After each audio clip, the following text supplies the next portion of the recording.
Okay, so today we have started the new chapter impedance bridges and Q meter, and today we discuss about the impedance bridges. Um, in the discussion of impedance bridges, we discuss many type of bridges and why we use these impedance bridges and where we use these impedance bridges and what is the how many types of impedance bridges are there. So okay, let we start with the impedance bridges. So with the name of impedance bridges, it clears itself by its name.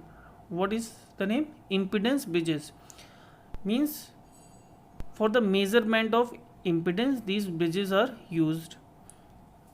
uh, there are two terms, impedance and resistance. When the capacitor and inductor are included, then we calculate the impedance, and when there are only a resistor, then we calculate only resistance. And one thing we know about the capacitor and inductor is the capacitor is behave as a open circuit for DC and inductor behaves a short circuit for the DC. मतलब जो capacitor है वो open मतलब DC को पास ही नहीं करता है, DC को ब्लॉक करता है, मतलब as a open circuit behave करता है डीसी के लिए. और इंडक्टर क्या करता है? शॉर्ट सर्किट के लिए, मतलब नो रेजिस्टेंस, बिल्कुल शॉर्ट सर्किट की तरह बिहेव करता है डीसी के लिए. मतलब अगर हमें इम्पिडेंस निकालना है तो हमें सप्लाई में क्या देना होगा? एसी. जब एसी देंगे तभी हमारे इंडक्टर या कैपेसिटर का हम इम्पिडेंस निकाल पाएंगे. अदरवाइज अगर हम एसी नहीं यूज़ करते हैं, सिर्फ डीसी यूज़ करते हैं, तो भाई कैपेसिटर का तो इनफाइनाइट हो गया इम्पिडेंस, ओके, एंड इंडक्टर का ज़ीरो. सो अगेन हम तो रेजिस्टेंस ही नापेंगे.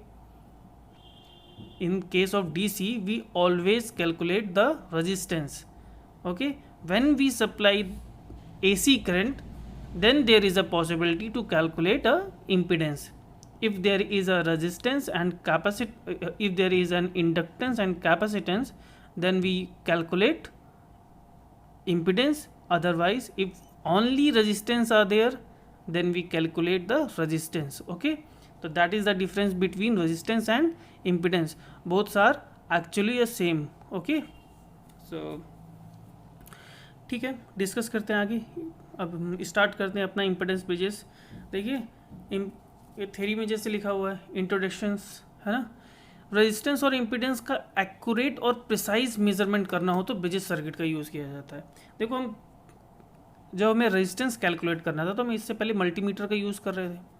मल्टीमीटर से हम मल्टीमीटर से रेजिस्टेंस कैलकुलेट तो कर रहे थे, इजीली कैलकुलेट कर रहे थे, बट अगर हमें उसमें इतना एक्यूरेट और प्रिसाइजली एक्यूरेट हम कैलकुलेट नहीं कर पा रहे थे, तो हमने क्या ब्रिजेस का यूज़ किया जो स्पेशली डिज़ाइन किए गए हैं किसके लिए? फॉर रेजिस्टेंस मेजरमेंट करने के लिए. सो ये क्या करते हैं? एक्यूरेट और प्रिसाइज मेजरमेंट करते हैं हमारा किसका? रेजिस्टेंस और इम्पिडेंस का. ठीक है, अब ये डिवाइडेड होते हैं. लाइक देखो, bridges are divided into two part, DC bridges and AC bridges. What is the DC bridges and what is the AC bridges?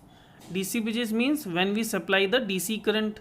AC bridges means when we supply the AC current, and itself the DC bridges define itself. What it calculate? It calculate the resistance because supply is DC supply, and what calculated by AC bridges is a impedance because in AC there is a harmonics, and harmonics generate a impedance in generate a capacitance in capacitor and inductance in inductor.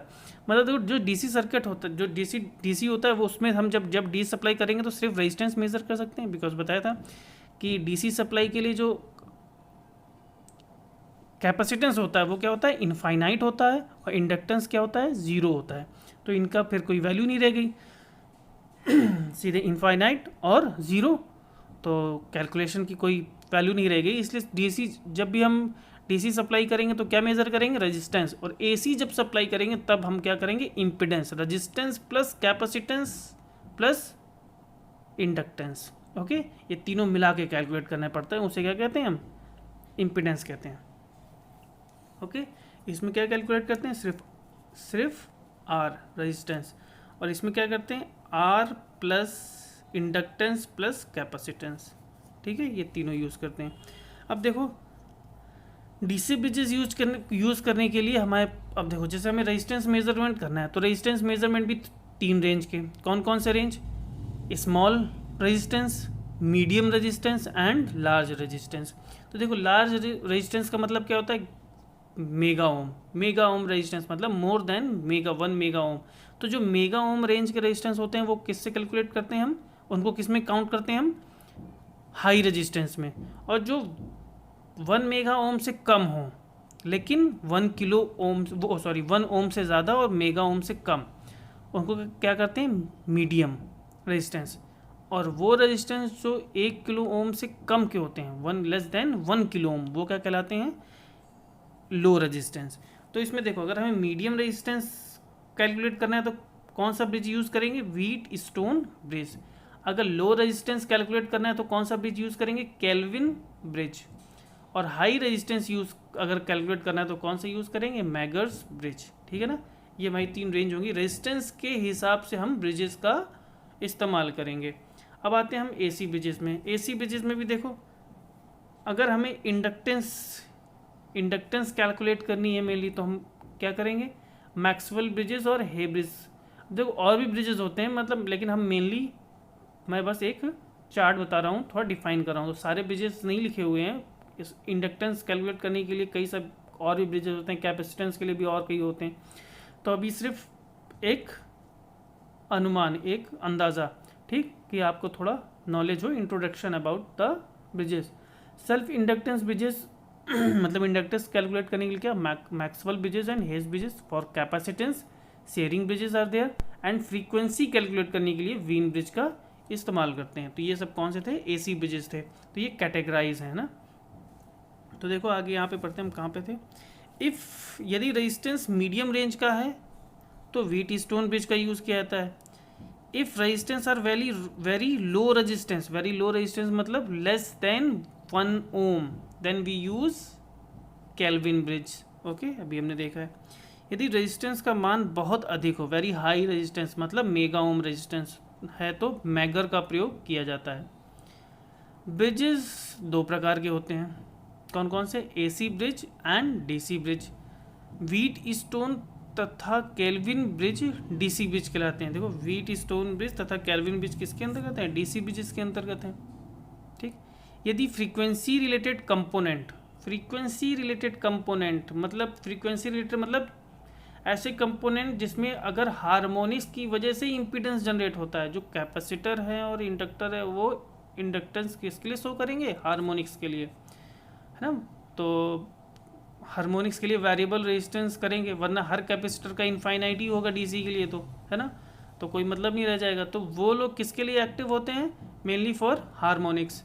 सो यदि frequency means harmonics, यदि frequency related component like capacitor and inductor का measurement करना हो तो AC bridges use करना पड़ता है।